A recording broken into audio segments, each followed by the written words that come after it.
Alors ici, je vais montrer comment faire une déformation sur son cube pour obtenir un toit à l'aide de l'outil ajouter point d'ancrage. Donc dans la plume, il y a la possibilité d'ajouter un point d'ancrage. Ce que je vais devoir faire, c'est sélectionner la face sur laquelle j'aimerais bien ajouter un point d'ancrage. Pour l'exemple du toit, il faudra absolument choisir cette face-ci et faites attention de ne pas sélectionner le toit, sinon ce que j'ai fait ici ne fonctionnera pas. Donc vous voyez que j'ai rajouté un petit point d'ancrage ici et je vais tout simplement le lever avec les flèches de mon clavier et ça crée un petit triangle au-dessus de ma façade.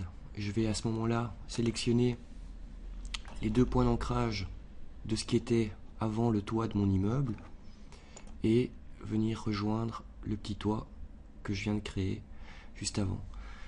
Donc après, il faut être précis pour essayer de coller au point. Moi, je vais essayer d'aller vite pour la vidéo.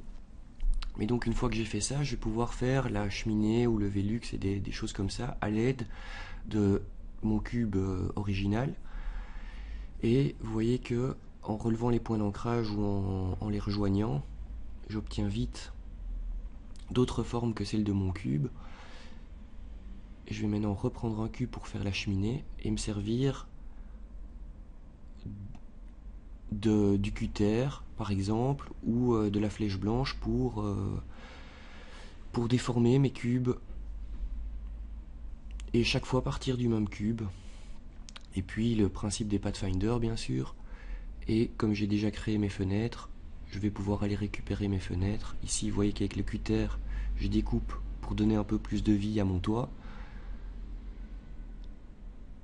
Et je vais finir ma maison avec les éléments que j'ai déjà ou reconstruire des éléments comme un garage et ainsi de suite.